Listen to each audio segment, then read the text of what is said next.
Welcome to the RotoWire Prospect Podcast. I'm your host, James Anderson, and I got a great episode this week. I got my friend Dylan White from Baseball America, who, of course, is the mind behind the RoboScout tool over there. And we're going to talk about basically the most notable breakout prospects at the top four levels of the minors. We'll kind of flow in and out of that theme, but Dylan, how you doing, man? Great to have you back on the show. I'm doing great. Thanks for having me on. Of course. Always a pleasure around this time of year to kind of look at what RoboScout is thinking about these top players through 5 to 6 weeks. But before we get to that, I know a lot of the guys we've exchanged messages about all off season are already up and playing, and like Chandler Simpson and Nick Kurtz and just plenty of other prospects are up. So which debut are you most eagerly awaiting specifically for your fantasy teams? Yeah, it was probably Moises Ballesteros when you sent me the agenda, and then he got called up. So happy about that. So I think, Samuel Basallo of the Orioles, you had me on before talking about like infield prospects to take for DCs. And I think I said Basallo had a chance to be like on a per plate appearance basis one of the better catchers. He's at the top of the RoboScout charts right now. He hit a couple bombs yesterday. 20 years old in AAA. He may get called up. The Orioles need to do something, so I'm excited about that one.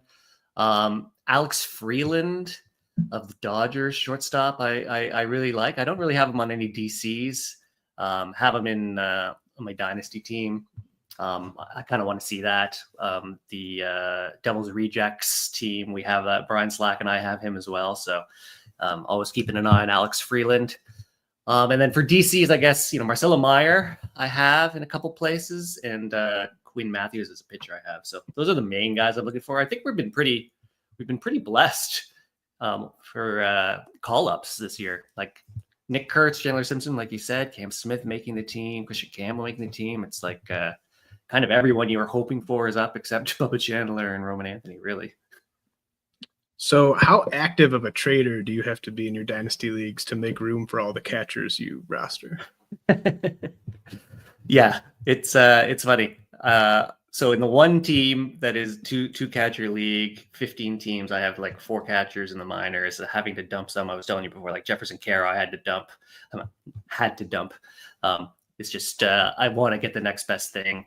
My other league is a 20-team single catcher league, so I actually don't really have any catchers because the replacement level is so low or so high that I don't need to kind of stash catchers. So it's very funny. There's like in one league I have so many catchers, the other one I barely have any. But yeah, I love my catchers. Yeah, so, you do.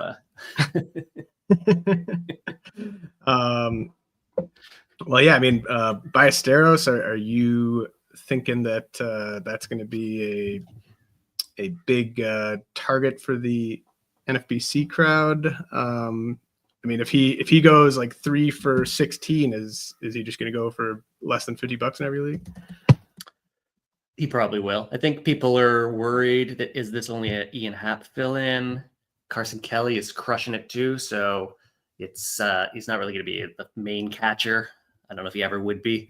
So he's kind of DH, and when Happ comes back, he's kind of maybe on the bubble. So I think NFBC people are going to be a bit more tentative and kind of hedge their bids. So I'm kind of there too. I'm not sure. I'm just hoping to ride him out in DCs for as long as he's up, because the catcher eligibility is obviously great, especially if he's going to get full-time at bats while he's up. So I think people are going to be pretty conservative on the bidding. Then on the flip side, with like Basallo were to get the call, there would be significant interest, I think, because he would be getting called up to get a chance to play significantly. So right, exactly. Yeah, that'll be a fun one to keep an eye out for here in the coming, I don't know, what do you think, like weeks, months? You got the call? I mean, they were talking about at the end of last year possibly calling up Basallo, so it could be at any time. And like the Orioles are kind of flailing. Yeah. And like Adley's not doing well, and like Westberg has had a setback in his rehab, and Mayo got sent down again too. So like I don't know what's going to happen there. So it so many range of outcomes. They could bring them up saying, you know, like let's just do it, or they may not and continue to incur the ire of their fan base. I mean, they might, like, if they think he's ready to have success, I kind of think they might just do it just to kind of be like, see, like we do have good young prospects. Like we do have a good farm system. So yeah, definitely keep your eyes peeled for Samuel Basallo here. I would think sometime in the first half if he keeps hitting. And let's just get into the RoboScout stuff though. I mean, obviously Marcelo Mayer should be up any day as well. I mean, he might even get the call during the show. So AAA RoboScout. Do you want to give a quick sort of primer for the listeners about what RoboScout is for those that haven't heard us talk before?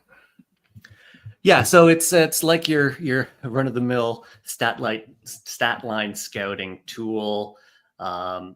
You know, scouting the stat line with like Ross Jensen and Jordan Rosenblum. You had them on last week. Now there's like the P Live Plus, which is over at Prospects Live. Very similar to that. I specifically sculpted it to be only current year data. So it's kind of finding the quick movers. It's sort of like a change management tool rather than like a projection tool. The kind of the separator that we have at Baseball America is we have the StatCast for minor leagues, all minor leagues, not just AAA and the Florida State League in low A. So we can fold that in.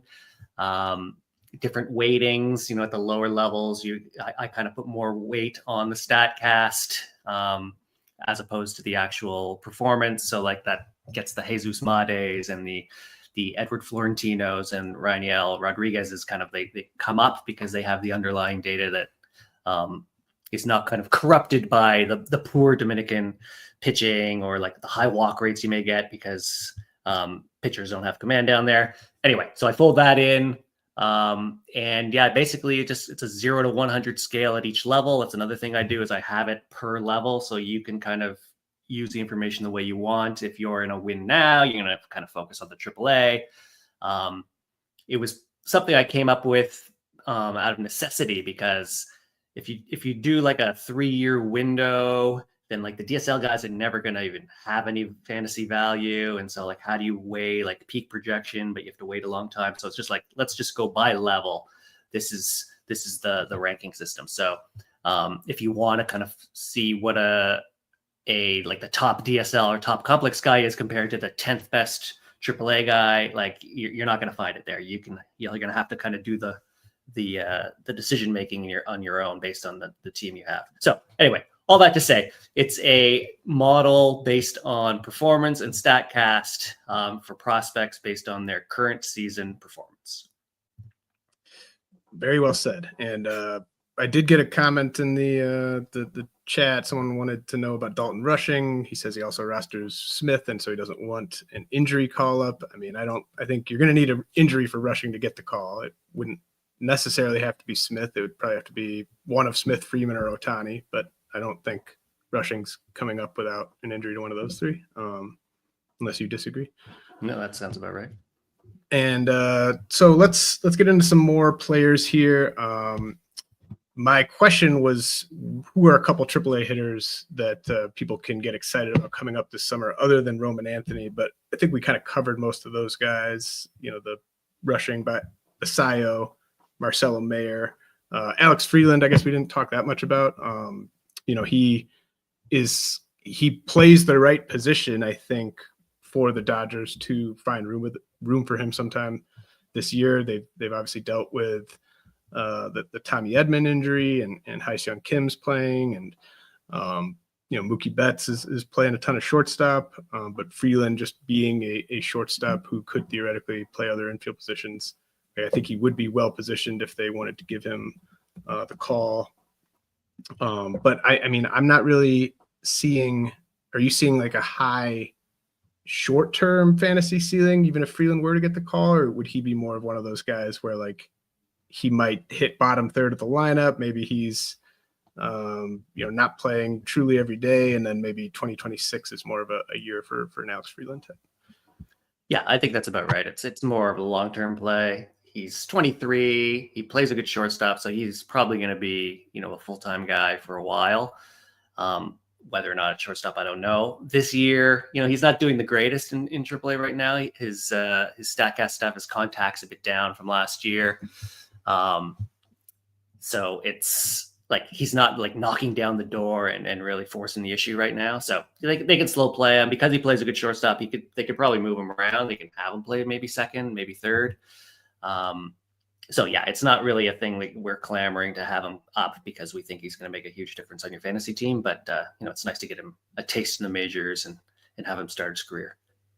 Now you did have one hitter that I don't have ranked on my top 400 now. He will be getting added to the top 400, but an interesting sleeper at AAA in the Yankee system. Yeah, for AAA, I always like AAA. RoboScout is really good at finding who's going to be called up soon. So like Daniel Schneemann was on that list last year, and like Will Wilson was near the top this year. And so I like looking for sort of unsung names that you're not really expecting. And Jesus Rodriguez of the Yankees is like number 10 right now. 23 years old, big arm for a catcher.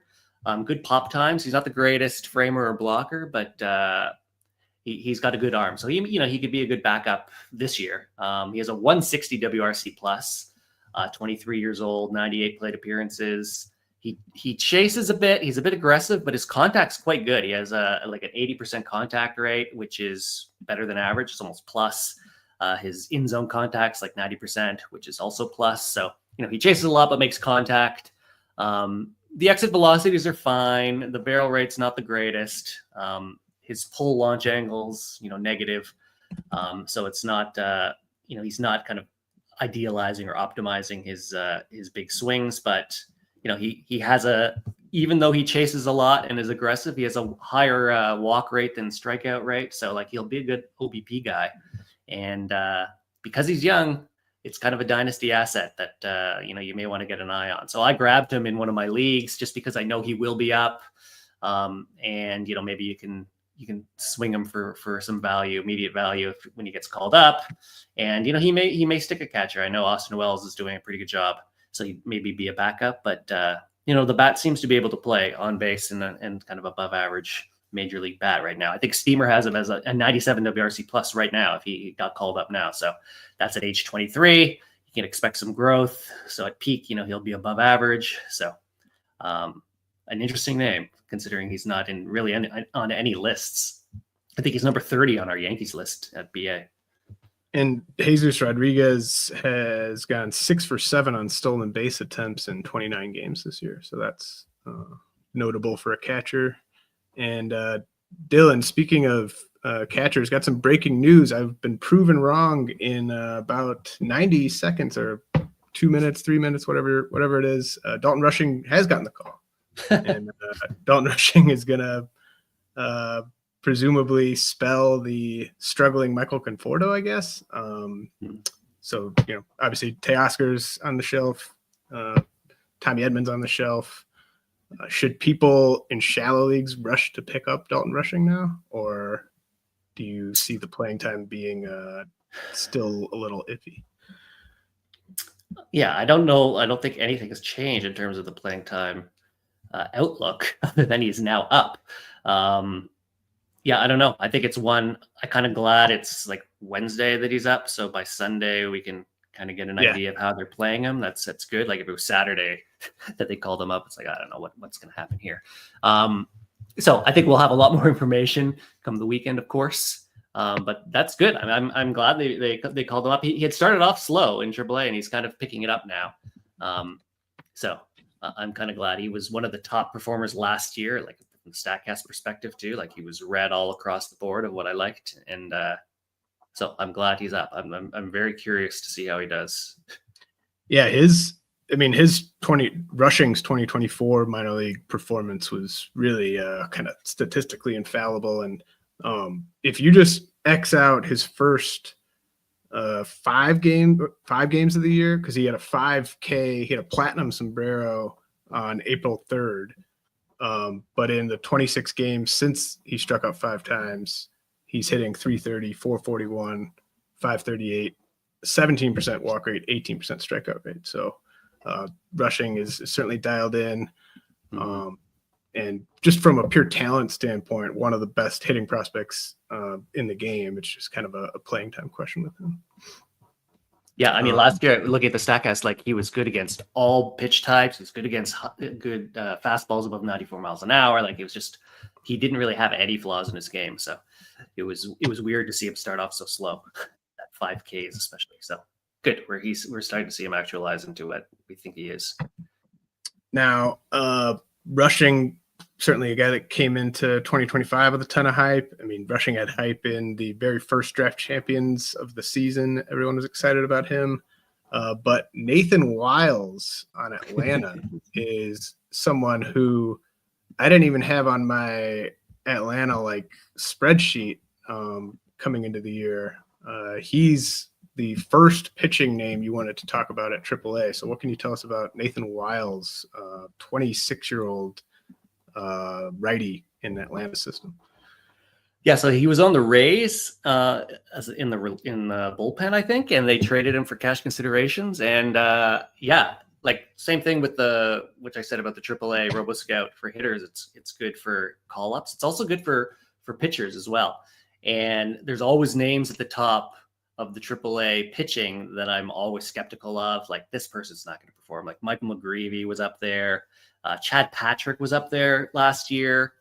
Shane Smith was also scoring high, but like the stuff didn't look that great. So I kind of ignored RoboScout. So I think I'm trying to learn my lesson and not just poo-pooing sort of these unsung players who are near the top of RoboScout. So yeah, Nathan Wiles, he had an 11 strikeout performance 2 starts ago, and then that kind of put him on the map here. He kind of ended up ranking high, and then his next outing, he struck out 9. So he's got 20 strikeouts in his last 2 outings. He's been going 5 innings per outing, and he has like a .89 whip. His xFIP is 3.0, 16% strikeout rate. Like all this is just kind of putting him near the top. I have him projected based on his 31 innings to be like a 1.2 whip, 3.8 ERA. And like the Braves like pull these guys out of the woodwork. Like Spencer Schwellenbach was not really that highly touted. And then after 13 innings or whatever it was of AA, he came up and he's like a top 30 starting pitcher, maybe a top 20 dynasty pitcher, top 15 dynasty pitcher, maybe even. So I'm not saying Nathan Wiles is that. He is 26. He also pitched. He debuted in the majors already. He when Spencer Strider had that hamstring issue that kind of came out of the blue, they called him up and he pitched 1 inning in relief and had like a 4 whip. So he didn't do so well. But yeah, I don't know. It's an interesting one. So I picked him up actually just to take a shot. I don't have high hopes for it. I'm not trading for him. I don't have him ahead of, Logan Henderson or Jacob Misiorowski or anything like that. But, when RoboScout says this guy's projected to do well, I've learned to take notice. Yeah, I mean, like Grant Holmes, another example of just a guy that they kind of got their hands on and he took off. The guys in the comments are kind of ahead of the outline, but I got one person wondering who you like more out of, or who we like more out of Ian Seymour and Joe Boyle in the Rays AAA rotation. I am stashing Joe Boyle in pretty much every league I can. Ian Seymour has not made his big league debut, obviously, and someone that has been ranked for many years on the top 400. So kind of exact opposite pitchers in Ian Seymour and Joe Boyle, but which way would you lean there? I mean, the gut says Joe Boyle. Funnily enough, Ian Seymour has more strikeouts than Boyle. I think like the book on Boyle is, huge strikeouts, but huge walks. But Ian Seymour has more strikeouts right now. So looking at the projections, like Ian Seymour is kind of right behind Nathan Wiles in kind of the top 4. So he's projected to do better than Joe Boyle based on his 40 innings. But it's pretty close. I have it here. I'm looking at it. Ian Seymour, 1.2 whip, 4 ERA, 24% strikeout rate. Joe Boyle, 1.3 whip, so higher whip. Obviously, he has like a 10% walk rate and a 4.16 ERA. So, not that much separating other than the whip, but only 20% strikeout rate right now, according to RoboScout, based on Joe Boyle's 32 innings. But I think that's kind of a floor. I think we'd expect higher strikeout rates, especially based on what he's been doing. So if I had to choose in redraft, I might go Ian Seymour just because the cost is going to be lower. Boyle has much more hype. In a dynasty league, I think it's Boyle, though, without question. Well, I mean, I'm sure there might even be people listening that could scoop either guy in a redraft league. And in that case, I would still strongly go Boyle just because he's already been up. He's already had a good start in the majors this year. Like, I think he would just be the guy that would get the call next. But like from a trade acquisition standpoint, certainly agree that Boyle would probably cost more, especially just because he has flashed that high ceiling in the big leagues already. I just had in my 20-team league, dynasty league, Andrew McQuiston and Lucas Bieri, friend of the pod, just made a trade. It was Joe Boyle for Addison Barger. So just to give you an idea of kind of dynasty. Wow. Two of my favorites. Love that. There you go. Two ascending rocket ships. Very, very fun trade. I did not get enough Addison Barger this weekend, but I got a little taste. I have some of him in some draft and hold leagues, thankfully. Okay, so let's head to Double-A, Dylan. Who were a couple top Robo Scout hitters at Double-A that have exceeded your expectations in a meaningful way? I will get to Jac Caglianone next, but I want to just talk about Nelson Rada because I think he's an interesting case study for these stat line models. Basically, he was in Double-A last year as an 18-year-old. And so all the models have him doing well because if you're 18, your WRC plus is going to gain like 48 points by the time you're 27. And if you're 18 in Double-A, historically, you make it to the majors.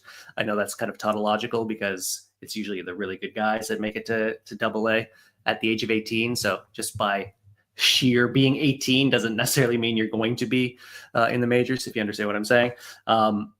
And so his projections were always good because he's an 18-year-old in Double-A. So at peak, he's going to do quite well. And he seemed overmatched last year. He just looked like a center fielder with like a good center fielder with some speed, but like couldn't have any power. He was hitting the ball on the ground, etc. But so like the RoboScout model or, like Scout the Stat Line, people are probably skeptical of why is Nelson Rada being projected to be so good. But he's kind of acquitted himself, so that's why I want to talk about him. He has a 128 WRC plus at the age of 19 in Double-A, which is higher than Sebastian Walcott, the much ballyhooed Sebastian Walcott. So, of course, he's not better than Sebastian Walcott as a prospect, but he's kind of showing why this is what the model says. I mean, under the hood, it's still not that great. He doesn't have that much juice, but he is barreling a bit more. His swing decisions are pretty good. He's not chasing and he's swinging at strikes. So it seems like he's settling in a bit. Still no home runs, but 13 stolen bases, still playing a good center field. So I just wanted to talk about, I thought it's a good case study of like why, someone so young at Double-A, even though they're not performing, are still projected to do well. And that's kind of why it happens. So do you want to talk about Jac Caglianone? Well, I was just going to say, I hate the Rada types, and I've come up with a term for these types. He's a 95%er, Dylan. And what I mean when I say he's a 95%er, it's if you add up his ground ball rate and his opposite field rate, it's over 95. And Justin Crawford, the probably most famous 95%er, he's up over 100 there. But Nelson Rada just hanging in that 95 to 100 range with the ground ball rate and the oppo rate. Self-explanatory why I wouldn't love those guys for fantasy, but he's just in that sort of skill set mold and at that age and at that level. he's doing about as well as you could hope. You could probably add Hector Rodriguez and William Burgala in there too, who have high ground ball rate, or Luis Lara as well, high ground ball rates, and not much pull power. And Roboscott likes them, so well, Hector Rodriguez has pull power, don't you think? Well, I guess he has pull power. He's not really a power guy, so maybe he's not. He doesn't belong in that group. You're probably right. But yeah, who's the other name you threw out? That was a really good one. Oh, I got William Bergola. Yeah, Bergola is the king of that. Okay, so yeah, give me your Jac Caglianone spiel, whatever we want to call this. Yeah. So I was low on Jack in FYPD. A lot of it was the chase rate was so high. I know the power is prodigious, but I was just worried about the chase rate. He had a 38% chase rate in college at Florida, which is high even for the majors, let alone college. But he had a 92% zone contact and an 80% contact, which is good. So he's aggressive, he chases, but he makes contact. So I was not sure how that was going to translate professionally. So right now he is 4th on the AA rankings. He has a 164 WRC plus. He has 9 home runs. All that is kind of projecting him to be an above average hitter with 27 to 30 home runs. So pleasantly surprised. All good. So I'm kind of eating crow on that one. But if you look under the hood, it's not all rosy. His contact is 69%, which is a bit below average, which we'll take. His zone contact is 82%, which is average, which we'll take, especially because his power is huge. He has a 111 90th percentile, 111 miles per hour 90th percentile. He hit 121, which is incredible. He's hitting oppo home runs every other day, it seems. And his chase rate has come down to 32%. So it looks like he has made the steps to change and improve professionally. The contact change down from college is not unexpected. This is not a huge step down or anything. And because the power is so good, having average contact is very good. So what I did, though, I wanted to see what type of profile this looks like. So I did comps. I filtered for AAA last year, not AA. Jackson AA right now. So I looked at AAA last year, who had a 30%-ish chase rate, who had huge 90th percentile exit velocity, and who had kind of average contact and average in-zone contact. And so who came up was Jonkency Noel, Hunter Goodman, Gabriel Arias of the Guardians, which is an interesting one, Gerard Encarnacion of the Giants, and Jordan Walker. They all kind of fit in the same mold. So, I mean, these are good guys like Jonkency Noel, Hunter Goodman, especially this year, is really crushing it. Gabriel Arias has good stuff under the hood. Like these are good players, but they're not great players. So I'm not like looking at what Jack's doing and thinking, okay, he's going to be a 40 home run guy perennially. He is younger than these guys, though. When I looked at it, he's actually only 9 months younger than Jordan Walker, which kind of blew my mind. Jordan Walker is still just a baby, so he will have improvement over these guys. Add 5 home runs to what you think Jonkency Noel does or Hunter Goodman's doing. Like that's what Jack will be doing at peak. So he's an excellent prospect. I'm just not like selling the farm for Jack right now. So I don't know if that's cold water. I think it's just more I'm trying to tepidly pump the brakes. That it all looks great for Jack and he is crushing it and the power is unreal, but it's not like he's the second coming right now, in my opinion. Yeah. So, I mean, it would seem like a weird time to be trying to trade for Jac Caglianone. Maybe not a bad time to see what's out there if you have Jac Caglianone, but I mean, I like him more than you, obviously. I mean, I liked him more than you before the year. And I mean, I take your point with those 5 examples, but like, you got multiple of those guys that are 3 to 5 years older than Jack, and none of them did that in their first full pro season. So, it's you're just not going to find many guys that like meet all that criteria anyway on any kind of a search, just given the level of the impact. So it's just not a very big bin to pull from. 100%. Let's talk about another FYPD guy, first rounder in FYPDs, who, really just statistically, I think you could say is having the best season of any pitching prospect, and that's Chase Burns of the Reds. And what I wanted to ask you, and you did a ton of great research on this, is I kind of wanted to compare Chase Burns to sort of the most recent, over the past like 4 or 5 years, like truly elite, in my mind, pitching prospects. So I asked you about Paul Skeens, and then pre-injury Andrew Painter, pre-injury Uri Perez.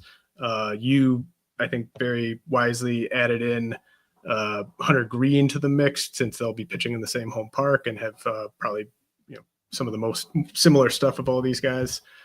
So what did you find with sort of how Chase Burns, the prospect, stacks up to those uber elite pitching prospects from the past 3 to 4 years? Yeah, so I mean, all I did was I grabbed the Andrew Painter, Uri Perez, Hunter Green, Paul Skeens performance in AA and just put them into the model to see how it shakes out. And they're all kind of right beside each other. It was actually pretty funny. Paul Skeens is a bit lower. He only had 1 outing in AA. He had a high walk rate too in that outing. So it kind of sours the data a bit. But if you look at his AAA, he's by far the best of the crew. His according to RoboScout, his AAA 27 innings has a peak projection of like a 1.04 WHIP and a 3.02 ERA. He was kind of breaking the model last year, so he is by far the best. His performance in AAA is better than these guys AA, but all these guys in AA are very similar. It's a sub 120 WHIP, a sub 3.8 ERA. I did like the Hunter Green comparison, like you said. It's not just the home park, because this is kind of neutral park projection. It's that their fastball slider guys, 90% of their pitches are those two, 99 miles an hour, great slider, and the same kind of extension as well. So I thought that was a good comp. So there, it's kind of pick your poison is basically the gist here. All their peak projections look very similar. Andrew Painter, Uri Perez, Chase Burns, Hunter Green.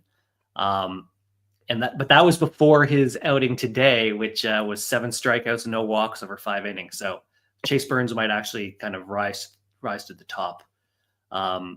His stuff has taken a step up. His last year at Wake, he sat 98 miles an hour with 20 inches of IVB, which our internal stuff model was like a 121. He's now at 99 miles an hour, up a tick, a little less IVB. And then his slider was 87.5 miles an hour. It's now 89 miles an hour, has a little less sweep. It's only 7 inches of horizontal break at 89 miles an hour. It's gotten like 50% whiffs and 54% chase. Just to give you an idea of a slider that's 89 miles an hour that breaks 7 inches. If you go to Savant and go to the leaderboards, pitch movement, sliders, and kind of have it in descending order by velocity, and then you get to the 89 miles an hour and you look for horizontal break, there isn't much. There aren't many players who can do that. Emmanuel Clase throws 90 miles an hour with 8 inches, and according to the stuff model, like Eno's stuff model on Fangraphs, that's a 127 stuff plus. Graham Ashcraft has 10 inches of horizontal break at 90 miles an hour, and he has a 132 stuff plus. So I think it's safe to say that Chase Burns' slider is double plus, if not higher. It's in that same class. So all arrows are pointing up. He's going 5 innings in games. He's a AA. He's going to be in the majors very soon, and he looks to be like one of the elite pitchers. Yeah, I was going to say, like, people are going to get to bid on Chase Burns soon, as you said. People are also going to get to bid on Uri Perez in probably 6 weeks or so, 5 weeks. Are you thinking that like sort of those big ticket just extreme upside SPs. Is that where the sort of rest of the $300 fab bids are coming from this year? Yeah, those two, Bubba Chandler, if he's not stashed, Roman Anthony, if he's not stashed. I think those are the big ones. I think those guys are 100% roster. I'm pretty sure. Chandler. Oh, are they? Okay. Or close to that. Yeah. In the main event. In the main event. Right. Yeah, I mean, in that auction championship that I share with Brian Slack and Jordan Rosenblum, like we bid pretty high on Kate Horton only because there is kind of a dearth of pitching prospects who are going to come up. There are those guys. There's like the Kershaws, the Biebers, or Nestor Cortez when they come back. Jared Jones, Grayson Rodriguez. Like each of them have question marks, obviously, and so we took a shot on Kate Horton. But I think if the question is who would I bid, I know this wasn't your question, but if the question is who would I bid more on, Yuri Perez or Chase Burns, it might be Chase Burns, just because I think they're going to probably baby Yuri Perez a bit more, and Chase Burns, I don't know. That's my sense is they just may let him loose. So I think I would go Chase Burns over Yuri Perez. Yeah, I think there's a case there for sure. Yeah, I forgot Shane Bieber. I am very excited about Shane Bieber coming back. So that'd probably be my third one of those ones we mentioned. Yeah, so I mean, I guess Chase Burns. I forget where you stand on like sort of how to rank the top pitching prospect relative to like the elite hitters, but I mean, I feel like he's got to be pushing top 10-ish at this point, just given the graduations and stuff like that. I mean, that makes a lot of sense. I mean, I like you. It's hitters over pitchers always, and proximity is a thing. I do like taking shots on the young pitchers. But if like I have my feet held to the fire and I have to make a list, I'm usually lower on pitchers. Right. But yeah, I mean, makes sense that he's top 10, top 20 for sure. Maybe top 10.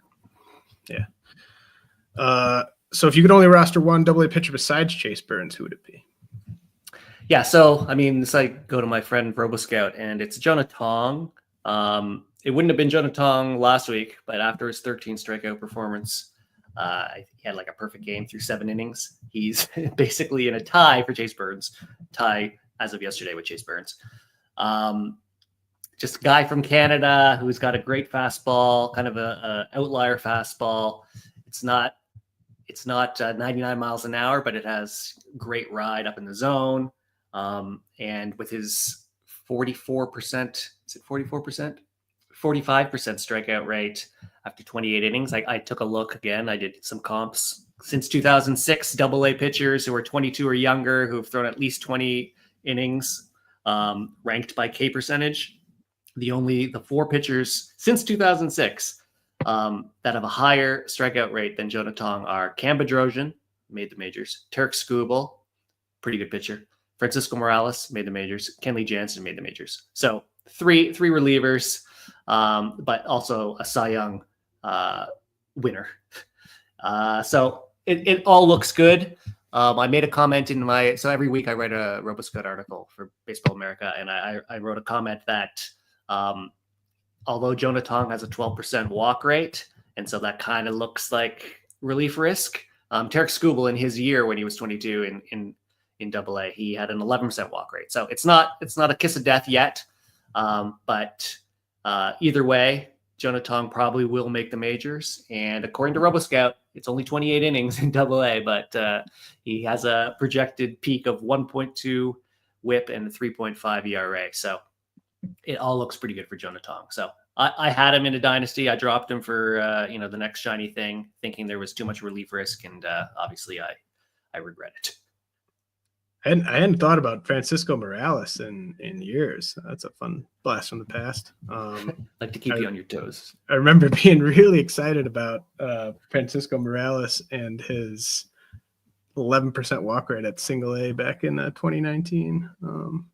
Didn't work out, but we push on. Now, Dylan, it hasn't been a great year for Orioles pitchers. But there's one at AA that's got a lot going for him.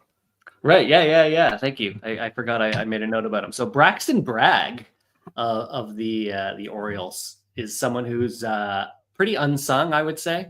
In AA, 24 years old. Just the stuff is what's interesting. He throws from a low slot. He's got 2 fastballs. The 4-seamer sits 95. It was 94 last year. And it has like a minus 3.7 VAA, vertical approach angle, which is extremely flat, like elite flatness.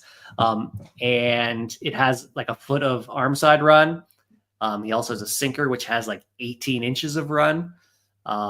He has a slider, which breaks the other way, 14 inches. Last year was only 12 inches. I had the stuff plus on that slider last year at like 132. So if it's breaking even more, I'm sure it's higher. I haven't done the calculation. So it's incredible stuff plus. If you look at the top 20 pitchers in AA, he has the highest stuff plus rating. I guess except for Chase Burns from his college days. And he keeps the ball on the ground. He has a 51% ground ball rate. So it's like great stuff. He's performing well. He's going over 4 innings per start. Keeps the ball on the ground, and like not really in any conversations and top 100s, maybe not even in top 200s. So I like Braxton Bragg a lot. He was on my chains last week, but I grabbed some other guys ahead of him. But now that the cat's out of the bag, and he's probably going to be taken, and I won't be able to grab him. So his projection on his 17 innings, I have the same thing, 1.28 whip, which isn't the greatest, but it's only because 17 innings as a 24-year-old gets a lot of regression. But his ERA is 3.9. So if he could continue what he's doing, and based on the arsenal, I can't see why he wouldn't. I really like Braxton Bragg. The cat is out of the brag, if you will. Ooh, I like it. For Braxton Bragg and his perfectly flat approach angle. Love that. That's a great call because I think he's pretty much out there most places, or at least a lot of places. Okay, Dylan, we've talked enough about these AA pitchers who are going to break our hearts in the coming months. Let's talk about some really exciting position player prospects. Talked about these guys last week as well, but over at RoboScout, Leo Vries of the Padres, Sebastian Walcott of the Rangers, each had a 100 rating, leading the AA and high A leaderboards respectively, I believe. So who would you rather have out of Leo Vries and Sebastian Walcott in Dynasty? Yeah, I don't think there's a right answer. But I think I would pick DeVries. He's a level lower, and a year younger, but he's in the Padres organization, and they're notoriously aggressive. Jackson Merrill currently roaming center field and doing well. Ethan Salas being promoted to AA as a 17-year-old or whatever it was. So like the discrepancy in level and age is not really a thing. They're kind of on the same path to proximity path, I would say.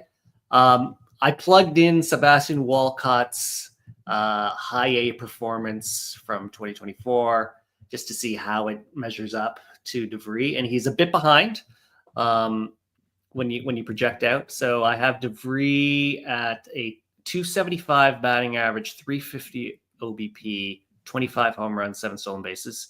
Walcott projects to 265 batting average, 340 OBP, 20 home runs, but more stolen bases, 13 to 15 stolen bases. His Walcott had 491 plate appearances, so this is kind of more real in quotes, whereas DeVries only has 125, so he's regressed a bit more. So pick your poison there. Do you want 25 home runs, 7 stolen bases, or do you want 20 home runs, 15 stolen bases? I don't know. We on BA, we had a whole conversation.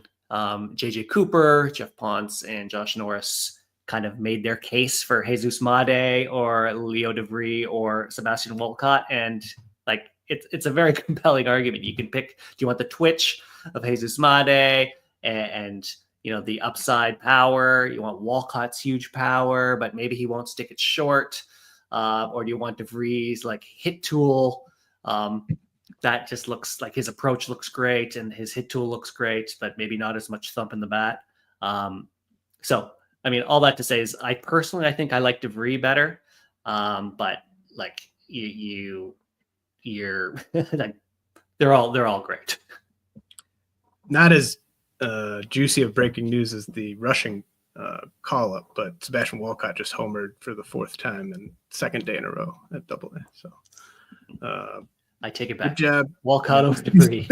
I mean, so I mean, this is what it's all about, though. Those types of prospects, like that's why we all got into this. Is the Vries, Walcott, Made types, like just the superstars that you can just sort of see it coming years away, and all very exciting. All going to be top 4 prospects on the top 400 update, which I should say, been getting a lot of questions. I appreciate it. That'll be live on the site either Thursday or Friday of next week. Use the code ROTO15 for 15% off if you need to buy a subscription to see that top 400 prospect rankings update in a little over a week here.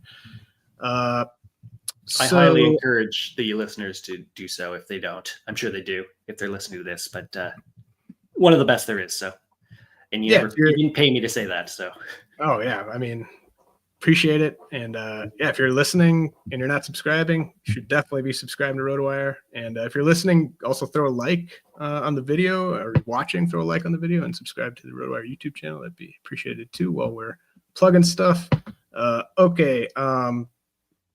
Now there's so many other interesting names. Like we those are kind of the big name Leo Vries at high A, but just endless amounts of just guys with really a ton of dynasty hype through the first 5 to 6 weeks, and guys that came into the year with a ton of hype. You've got Josue DePaula, Zahir Hope, Max Clarke, Arjun Namala, George Lombard. The list goes on and on and on. Does anyone jump out to you as someone that you really want to hitch your wagon to, that you really want to make trade offers for at this stage of the game? Or like maybe someone you think that RoboScout is higher on now and then the rest of us will catch up eventually? Or vice versa? Are any of these guys, I mean, because everyone I listed has significant name value, obviously. Is there anyone where you would look to kind of capitalize on that name value based on what they're doing at high A? Yeah, I mean, RoboScout likes them all. DePaula's 3rd right now in the rankings, Namala 4th, Max Clarke 5th, Lombard 7th, Hope 9th. Waldschmidt's the lowest at 14th, but he's also the oldest. He's 22. The others are 20 or younger, so they kind of get a boost in the peak projections. So, like, they're all great. RoboScout likes them all. So who would I trade for? I think the answer is just who's like the cheapest. I think DePaula's and Hope are really like well regarded and got a lot of hype in the off season. Max Clarke has always kind of been up there ever since he debuted. So I think like Namala might be undervalued right now. If he's in the same conversations as those two, I don't think he's being valued right now at the same level. And like he's going to stick it short probably, which gives him a long leash for playing time in the majors. People are starting to catch up that he is a top 100, maybe top 50 prospect and rising. He's not plateauing or flatlining or even lowering at all. He's ascending. So like the window is closing, but I think Namala is probably perceived to be lower value than those guys. So I would target him. Waldschmidt, same kind of thing. Like I don't think he's in the same conversation as those guys. He's more like the back end of a top 100 if he's in a top 100. His data is very good. It was also very good in college, and it's carried over. So maybe he would be another guy I'd trade for. Like I don't think I'd be able to trade for Max Clarke without giving up Manny Machado in a dynasty league. just because of the little inside Devil's Reject joke there. Exactly. So it's like because I'm a value guy. I don't want to chase like the guy who's already valued a lot. So I want to get value where I can. I want to like whatever the word is. Take a Chisel? little bit of chisel. I don't know. It's like surgically. There's a word. It looked up to me. Yeah, that's not right. I think it's like in arbitrage finance where you kind of skim a little bit on each trade and it's like a volume. Anyway, Sprinkle? we went off the rails. I don't think so. All right. Well, like Namala, I tried to pump him up last week. Like, I think he's a top 20 dynasty prospect at this point. You just don't see, no doubt, shortstops hit for this kind of power at that age. Hardly ever. It's really, really impressive at that level, I should say. Like, he's going to be 19 all year, and he's one of the best power hitters at high A, and he's a shortstop. So just very exciting, and just the improvements he made with his hit tool dating back to kind of the middle of last year. So I like that call. And well, I mean, you're 100% right, and like you are going to appropriately move him up based on that. But I don't know if people have caught up to that until your update comes out. Like he should be in the same conversation, like you said, with these guys. 7 home runs as a 19-year-old in 137 plate appearances is like, that's 27 home run power. But I think people are a bit worried about like his last year. He had a little bit of a stumble last year. And so like, is this real? All that kind of thing. So you can take advantage of that if the person in your league who has him is a bit wary. Yeah, and Waldschmidt's been basically kind of what I hoped he'd be. Like you said, I just loved his data at Kentucky, and he just had a bunch of inopportune injuries as an amateur, but walking more than he's striking out at high A. Obviously, he's going to be playing in a lot of hitter-friendly environments, going up the ladder in Arizona. But I mean, he should probably get a promotion to Double A here in the next week or two. So that I think he's just going to keep putting up big numbers, Waldschmidt. So that's another guy. If someone's valuing him as like a borderline top 100 prospect, I'd jump all over that. I think he's a top 50 prospect now. So Dylan, perhaps the guy that I have been most sort of fixated on this year, and he's a pitching prospect who's multiple years away, so it's not that like exciting to like pump him up. But Carlos Lagrange of the Yankees, I was immediately kind of tipped off to something being out of the ordinary when he got assigned to high A. Just didn't seem like the type of guy that was going to have any success at high A from a strike throwing standpoint. He had a 20% walk rate in the minors last year. He's got a 7% walk rate at high A in his first exposure to high A hitters. And Lagrange has 41 Ks in 25 and a third innings over those 5 starts. I phrased the question to you: is Carlos Lagrange of the Yankees the most interesting pitching prospect at high A? And I said it's possibly true. I do have a guy that I like a bit better, but Lagrange last year, we had him a stuff plus of 111, which was very high. But because of that walk rate, he didn't really pop on RoboScout, as you would imagine. But he's added half a foot of extension to his fastball, which sits 98. Last year sat 97. So far, after like 200 fastballs thrown, he has a 44% whiff rate on it and 42% in zone whiff rate on it, which is a very high whiff rate. So he's got the arsenal. The fastball slider for sure looks good. He's going deep in games too. He's gone like 5 innings per start. So he looks good. He looks very good. His peak projection, I gave you the snapshot there: 1.22 WHIP, 4.02 ERA, 25% strikeout rate. Like, that's pretty solid. His ground ball rate is 36%, which is blue on the Statcast color map. So, what that means typically, or the way it's interpreted by RoboScout, is, he may be susceptible to the long ball. So his ERA is a bit higher than you would expect based on the strikeouts and walks. But he's like 3rd ranked in high A, behind Gage Jump, who's now in Double A as of yesterday, and Sean Lignan of the Dodgers. who I'm counting, even though he's only got 4 innings, but I'm counting his like 29 innings in low A where he was just crushing it. So put together, he projects better, and he's only 20, so he has a higher peak. But the guy I want to talk about, if you'll allow me, is Brandon Clarke of the Red Sox. We just added him to the top 100 that just got updated at Baseball America. His stuff is just ridiculous. He throws 97 miles an hour from a low slot, which, I love. He's got 7 feet of extension, which is extremely high. He has a foot of run. And then his slider is 87 with 10 inches of run. And if you just remember a few minutes ago when I talked about Chase Burns' slider, when you throw a slider that fast, you don't usually get that horizontal sweep.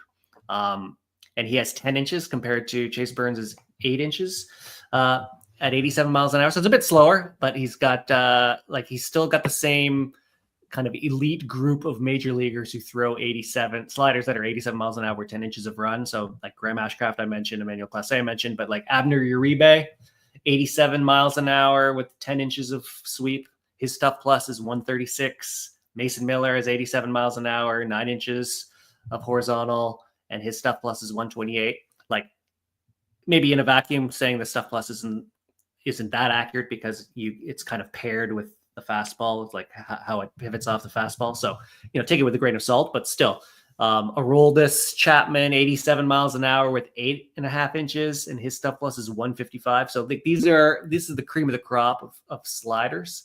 And that's what Brandon Clarke has right now.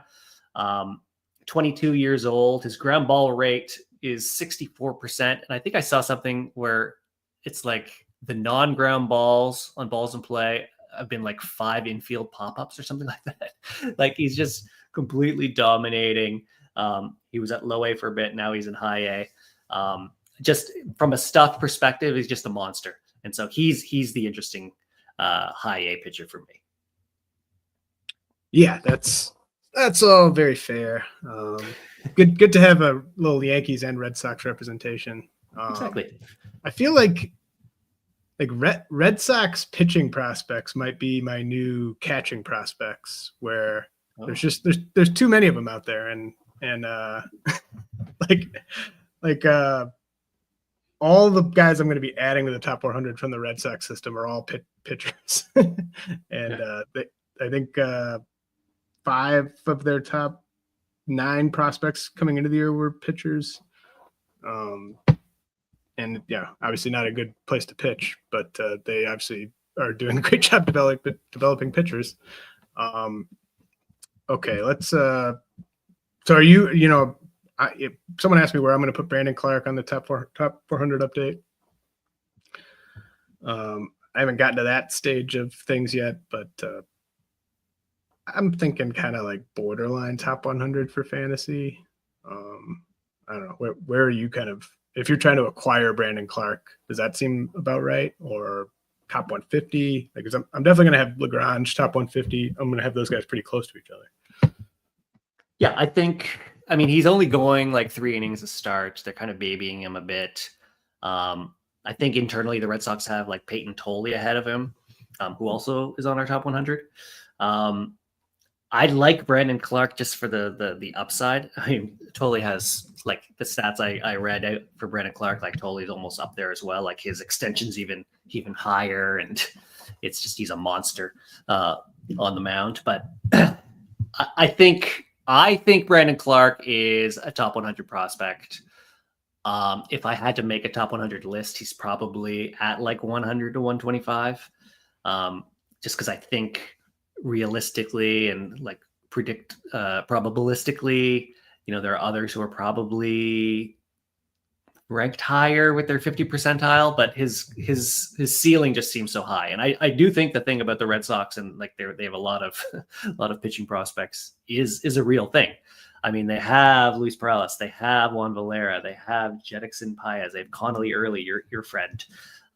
They have Yordani Monegro. Like they have a lot of pitching prospects that there are only 5 rotation spots. So is he going to be the one that rises above them and, runs with it? I don't know. So I think you have to kind of lower him and kind of temper your enthusiasm a bit. But from a stuff perspective, he is a top 100 prospect. But I don't want to go too crazy and have him like top 50 or whatever. But I have him on my teams, and like I'm not really trading him for anybody really at all, unless I'm going to get blown away. Yeah, Clarke and Toll and Jojo and Gracia and John Holobetz and Blake Wehunt all making a push to get onto that top 400 on this next update. Let's head to Single-A. Save potentially the best for last, or at least the guy that I just assume Dylan is the most into, and potentially about to head into a long-term just a bond with, and that's Andrew Salas of the Marlins, because I feel like he was created in a lab for you and RoboScout to really fall in love with. Does that sound about right to you? That is absolutely correct. And I know he's like he's probably a 95 percentile or 95 percenter in a way almost. I doubt he's a 95%. Let me look it up. No. He's 43% pull. He's got the ground ball rate under 50%. He's absolutely not a 95%er. So maybe you won't mind when I send you all the DMs when he gets promoted. Dylan sends me Chandler Simpson like hourly updates, even before knowing that I don't have any shares of Chandler Simpson anywhere. Like, just like, man, it might be getting a call. Like, dude. But now I have it. Now I'm in. Now we're both into Chandler Simpson. And now it's not as fun to send you those. So Andrew Salas, back to Andrew Salas. He's 17 years old, youngest in low A. So immediately RoboScout likes him. And he has a great approach. He does not chase, but he also is not just a passive guy who just stands there with the bat on his shoulder. His swing minus O swing is 25%. Which is kind of showing average is like 20%. It's kind of like the Z minus O. But so it kind of shows that he's being judicious in when he's choosing to swing. His contact rate as a 17-year-old, youngest in the league, is 77% contact rate. His in zone is 82%. So he is like plus contact as a 17-year-old. His in zone is better than average. The issue is the thump in the bat. He does not have much power. I think his max EV right now is 99 miles an hour. His 90th is like 96. He's kind of punching it in the gaps. His barrel rate's like 4%. So he's 17. That will grow. I made a comment that like Starlin Caba, Jeremy Rodriguez, some of these guys who have some cachet also had kind of 90th percentiles in this range. When they were in low A. So I think there's a lot of room to grow. It's just like the approach is so good. He just seems he's a Salas brother. So he, comes from a family. His baseball IQ's like off the charts. He doesn't have any holes really in his game. He also doesn't have any really plus tools. So I can understand there's nothing that's blowing you away other than just an incredible, good approach. So young, just kind of showing the poise that you wouldn't expect from a 17-year-old. So as you say, RoboScout really likes him. When you fold in the StatCast, he gets dinged a bit. So like kind of raw numbers, he is a 100 ahead of Eduardo Quintero and Luis Pena. But when you fold in the StatCast and the kind of the lack of thump, he drops down to fourth. But I have Andrew Salas in my league. I spent $160 because I just wanted to make sure I had him, just because it wouldn't be right if I didn't. Right. And I don't think he's a top 100 prospect, but like I easily see the case that he is, and I probably have him in that 110, 125 range, just on the basis of the fact he's 17 in low A, and he is just showing such a great approach and a good hit tool. Yeah, I think he's probably shattered by preseason expectations as much as anyone, because I did actually have expectations. I just thought he was going to go to the complex ball and we wouldn't even see him this year, and the power wasn't that exciting, the speed wasn't that exciting, and then for him to not even have to go to any rookie league at a young 17, and to he could have been spinning his wheels a little bit at Single-A, and it would have been perfectly excusable, right? Like, he could have gotten off to a really slow start, and I wouldn't have thought any less of him. But to hit the ground running like this,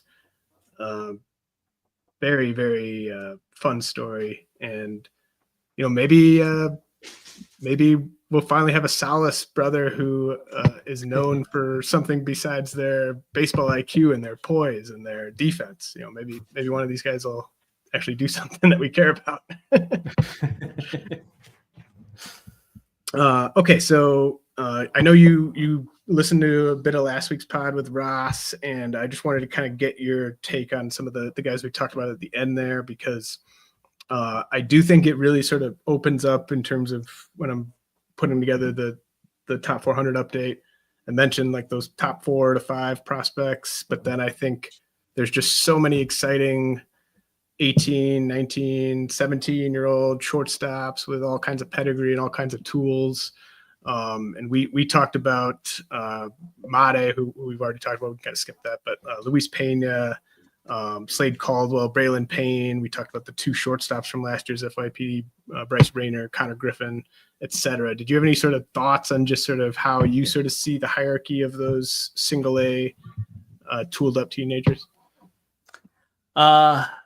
Yeah, I think Made definitely top 5. Yeah. Luis Pena is right up there. He on a performance basis last year in the DSL, he actually was better than Made, but it was just Made's kind of underlying was so good. But Pena is kind of caught up a bit this year. His 9th percentile exit velocity is basically right up there with Made at 106, which is very good. His contact is even better than Made. His in-zone contact is better than Made. His swing decisions are better than Made. He's just not barreling as much, and he's stealing more than Made. So he's definitely kind of bridging a lowering the gap between the two. But I think it's still Made. Connor Griffin, Bryce Reimer are great. Just Griffin ceiling so good. His power is so good too. So I like those guys, and I think Braylon Payne and Slade Caldwell are the two lowest of those two. I wanted to talk about Payne because he started off so well. He had a 111 mile power per hour batted ball event near the beginning of the season, and it looked great because he's athletic and just raw, and like, will he be able to kind of manifest in games? And he hit that 111. It looks like everything, the world's his oyster. But it's kind of come down a bit. His swing decisions are actually below average. That swing minus O percentage that I was talking about. His contact's a bit below average. His Z contact's a bit below average. He's hitting the ball into the ground. He's not really barreling. He's not really pulling in the air either. So I'm pumping the brakes on it. I had him as a surefire fantasy top 100 in the first couple weeks, and now I'm he's kind of, I think he's outside the top 100, but kind of in that 100 to 125 range that we're talking about. Slade Caldwell, very interesting. He has an above average contact rate and above average Z contact, in zone contact, but his K rate is 31%. So what that usually means is he's passive. And he definitely is passive. His swing percentage is 27%. Average in the minors is 46%.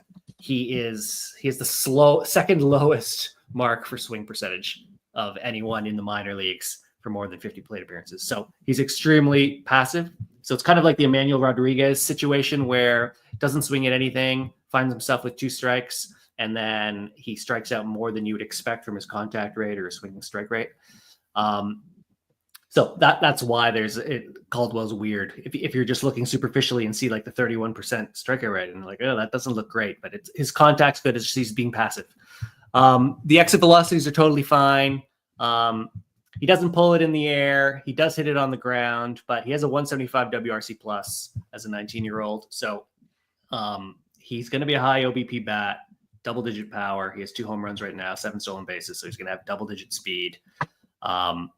It's just an interesting one about how he's just so passive. So I want to see him at upper levels where, maybe the pitchers have better command. So he can't be so passive. He's going to be forced to swing more. And I like to see what happens there. So Caldwell's an interesting one. There's nothing red flaggy about his Statcast. So like, I'm not like pumping the brakes or throwing cold water on it at all. It's just he's very passive, and like when you see such outlier behavior, it's hard to model because he kind of breaks the model. So it's just an interesting one to watch. He reminds me a little bit of Jet Williams, who was also really passive. Jet Williams had a 32.8% swing rate in his age 19 season. It was lowest at high A. So I mean, he was playing, I guess, against. Well, he started his age 19 at low A, but yeah, it's interesting. I mean, it's just looking for that right combination of power, speed, and hit. So yeah, that's good stuff, man. Do you got anything else you want to get out there? You want to let people know where they can find your stuff? Baseball America. Every week I write, me and Jeff are on the fantasy side. Every week I write a RoboScout article, like here are the top 20. And then I talk about guys who are interesting, guys who are popping, guys who've raised their status, or guys who maybe are not. And, being at Baseball America, I have a lot of resources to pull from to get more insights. And, we're plugged into and networked with with front offices and stuff. So it's a weekly article and a weekly podcast with Jeff, the fantasy podcast on just the Baseball America feed. And that's it. You may see me in the NFBC fab rooms as well. Yes. Dylan is commanding some NFBC teams that are doing much better than mine. So I wish Dylan good luck with those and with his dynasty teams. And thanks for stopping by, man. I'll talk to you later off air.